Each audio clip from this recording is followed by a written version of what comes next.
Phones and social media, even before TV and radio broadcasting, the drama of daily life played out in the newspapers, and the city was the stage. While we celebrate our heroes, sometimes it's the villains that fascinate us even more. One reporter returns with us to the scene of the crime to look at three of Chicago's dark chapters you might have forgotten.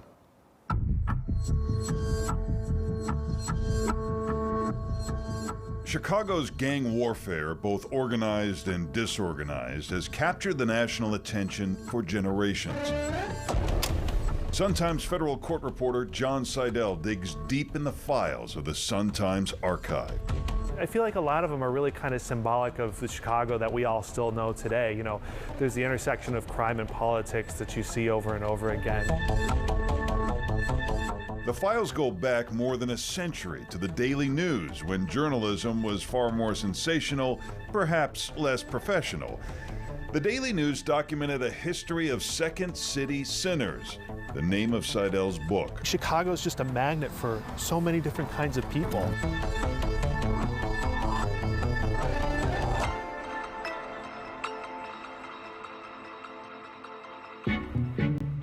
In 1893, the World's Fair brings Chicago to the global stage.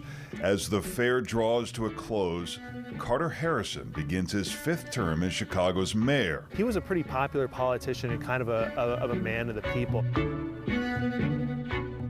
He was the World's Fair mayor. You know, he came just in time for that and to lead Chicago through, you know, one of its greatest moments in history. One of Mayor Harrison's supporters is a young newspaper carrier by the name of Patrick Prendergast. Patrick Prendergast is an odd little fella. He would quickly be judged as insane.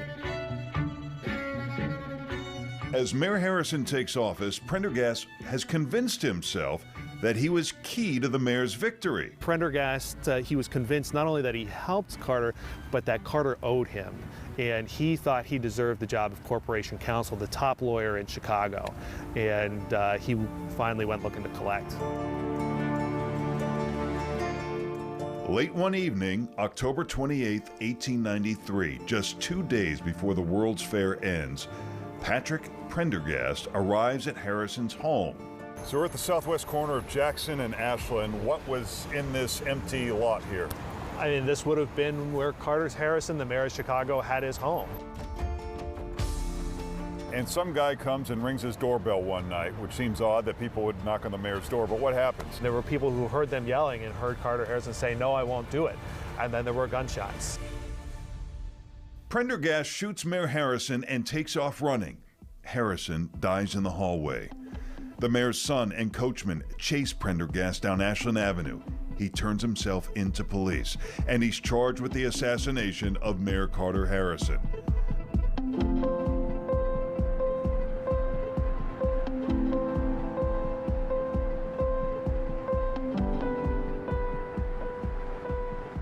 One of Prendergast's attorneys argues that Prendergast is insane and stakes the city's reputation on saving Prendergast from the gallows. All these people come all over the world to see Chicago, and Prendergast's attorneys say, "And you're going to hang an insane man? Is this what you do in Chicago?" He didn't hang as scheduled. A surprising legal development: his defense team finds an obscure law that states if Prendergast became insane after the verdict, the state couldn't execute him until he was sane again. The argument before the court comes from a young lawyer named Clarence Darrow. Darrow quotes Mayor Harrison's dying words. When friends asked the name of the being who had brought him low, he waved them aside, understanding and believing, as I believe, that that being was not responsible.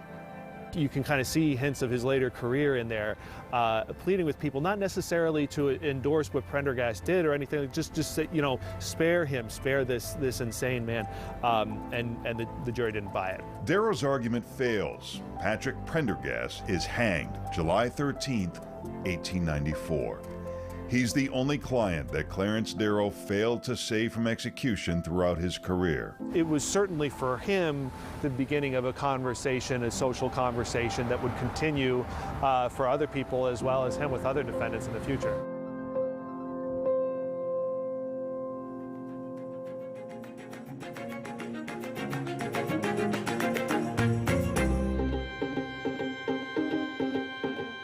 As the United States enters World War I, new tensions begin to present themselves within the country.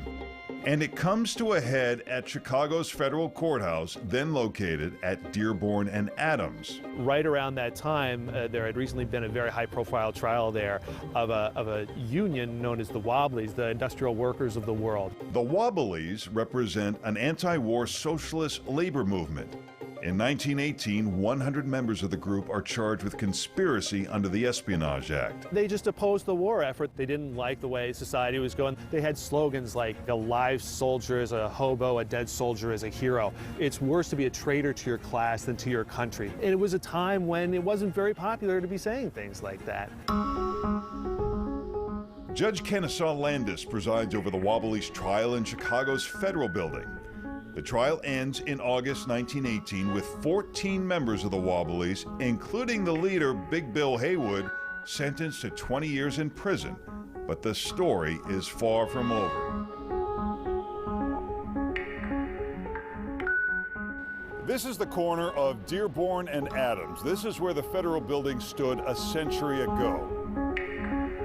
The date, September 4th, 1918. A bomb explodes at 3 p.m. at the Adams Street entrance of the post office. 4 people are killed, including a woman, 2 postal workers, and a sailor. A couple innocent people happened to be by the entrance. I think there was a sailor talking to a young woman. There was another postal carrier on his way out. And suddenly, a bomb goes off, and you can hear it all over the loop. And, you know, it's pandemonium. The prime suspect, the Wobblies. And when this bomb went off, everyone's attention went right to the Wobblies, right? For better or for worse. Chicago police investigate the Wobblies but find little evidence to indicate involvement in the bombing. To this day, the identity of the bomber and the motive behind the attack remain unsolved, lost to history. Among the survivors is a young substitute postal worker, a man who would go on to shape American entertainment for years to come. The mail carrier's name, Walt Disney.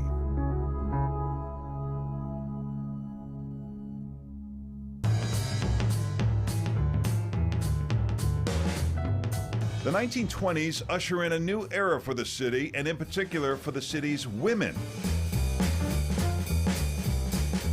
American women are granted the right to vote.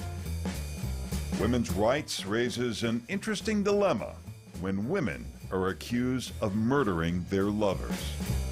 Is there a reason why there's a rash of female murder suspects at this time and place? You know, I think it was just a really changing time and changes in women's rights and everything like that. And women were kind of finding their place in this new society they were in. There's one part of that chapter where I talk about a woman who's sentenced to hang, and the jurors go home and they find out their wives want to leave them now or threatening to leave them if that woman hangs, because they can't believe that their husbands would do that.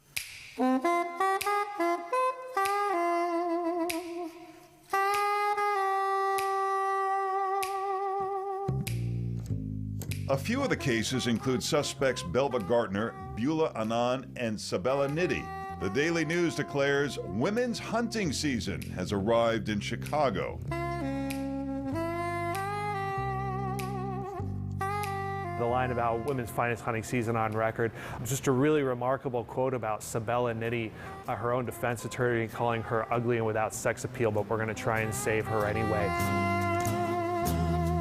Beulah Anand's beauty gives her an advantage. She is accused of murdering her lover, Harry Kolstedt. Beulah's account of the murder keeps changing, first confessing to the crime, then later describing a struggle in which she and Kolstedt both reached for a gun. But the public seems to pay more attention to Beulah's looks than her story. The Daily News called her the prettiest woman ever tried for murder in Chicago. And they just gushed about how she looked when she took the stand. It all takes place in this building at Dearborn and Hubbard, which was then the Cook County Courts building. Beulah ends up in the same jail with 2 other women accused of murdering lovers, Belva Gartner and Sabella Nitti. The jail cell becomes known as Murderous Row. Beulah was considered, gorgeous, and Belva also fell into that category. And then you had Sabella, who really just kind of The newspapers gave it to her. They didn't think she looked very good at all. And unfortunately, that all kind of played a role. The three women aren't convicted, but the stories continue to spark conversation. At the time, Chicago Tribune reporter Maureen Dallas Watkins is investigating the women of Murderous Row. Their stories inspire her to write the musical Like a tiger, he had strength and she had none. and yet we both reach for the gun. Chicago, in which one character is inspired by Beulah Anand's ever-changing testimony. The line, they both reached for the gun. Well, that was her story, that we both reached for the gun. These stories have largely faded along with the old newspapers stored in the warehouse. I do think there maybe still is a little bit of a strain of it left in a lot of Chicago journalism, just telling interesting stories in interesting ways, but trying our best to get to the truth of the matter.